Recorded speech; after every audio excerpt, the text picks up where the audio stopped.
बच्चों, आप सभी को सुबह का ढेर सारा प्यार।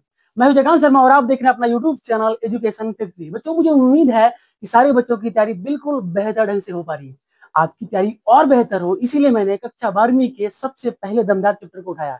हालांकि बच्चों, आपको कक्षा 12वीं में 15 चैप्टर देखने को मिलते हैं। सारे चैप्टर इंपॉर्टेंट हैं, लेकिन सभी चैप्टरों में सबसे ज्यादा जो इंपॉर्टेंट चैप्टर है बच्चों, वो है आपका इंटीग्रेशन। इंटीग्रेशन चैप्टर 7.1 से लेकर के 7.11 तक है। यानी आपको टोटल 11 प्रश्नावली देखने को मिलते हैं बच्चों, और सारे प्रश्नावली एक दूसरे से कनेक्टेड है। यानी कि 7.2 जो है वो 7.1 से कनेक्टेड है, 7.3 जो है 7.2 से कनेक्टेड है, और 7.4 7.3 से कनेक्टेड है। इसी तरह से सारे प्रश्नावली एक दूसरे से कनेक्टेड है।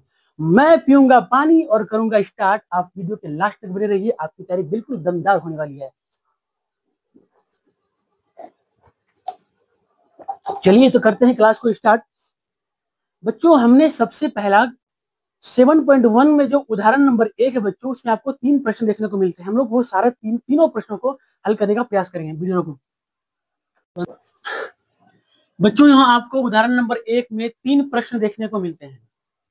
पहला है आपको cos 2x का इंटीग्रेशन निकालना है। दूसरा है 3x स्क्वायर प्लस में 4x क्यूब, इसका इंटीग्रेशन निकालना है। तीसरा आपके सामने है बच्चों 1/x का इंटीग्रेशन निकालना है।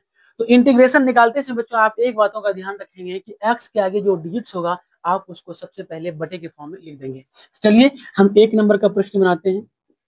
1 नंबर में बच्चों cos 2x लिखा था। आप सबसे पहले इसको इंटीग्रेशन के फॉर्म में लिखेंगे। ये हमने इसको लिख दिया इंटीग्रेशन के फॉर्म में, इंटू में dx।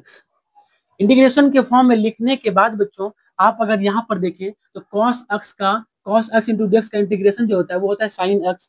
और हमेशा याद रखना है कि x के आगे जो डिजिट्स होगा यानी जो अंक होगा बच्चों, आपको उसको बटे में लिखना है। और cos x का इंटीग्रेशन sin x होता है, इसीलिए हम लोग यहाँ पर लिखेंगे sin x। लेकिन x की जगह बच्चों ये आपको पूरा टोटल ही उतार देना होगा, यानी कि 2x का 2x उतारना है। और इंटीग्रेशन के लास्ट में यानी इंटीग्रेशन निकालने के बाद बच्चों आपको प्लस सी लगाना बिल्कुल अनिवार्य है। और यहीं पर मेरा बच्चों फाइनल आंसर आ चुका है।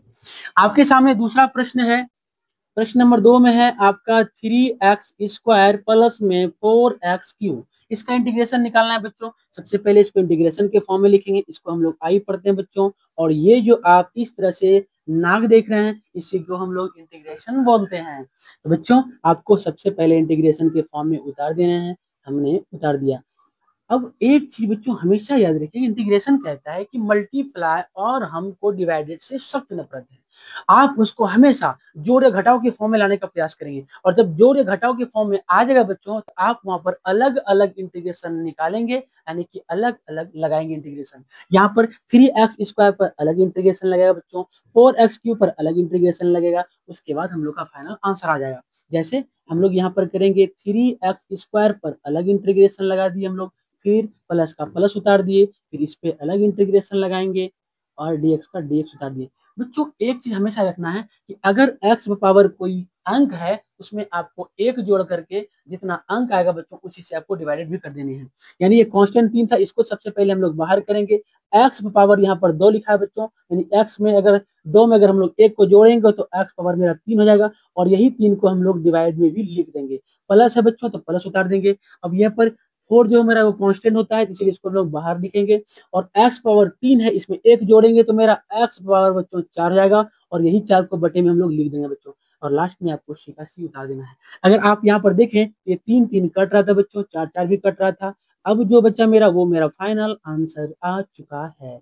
और ये मेरा दूसरे नंबर का आंसर है। बच्चों तीसरे नंबर जो प्रश्न है वो हालांकि सूत्र है, यानी वो फॉर्मूला है। यहाँ पर अगर आप देखें इंटीग्रेशन 1/x का अगर dx का अगर पूछेगा इंटीग्रेशन, तो आपको डायरेक्ट बोलना है log mod x प्लस में c, यानी कि इसका इंटीग्रेशन बिल्कुल आसान होगा। यहाँ पर लिखा हुआ है 1/x। हम तीसरे नंबर का प्रश्न बना रहे हैं।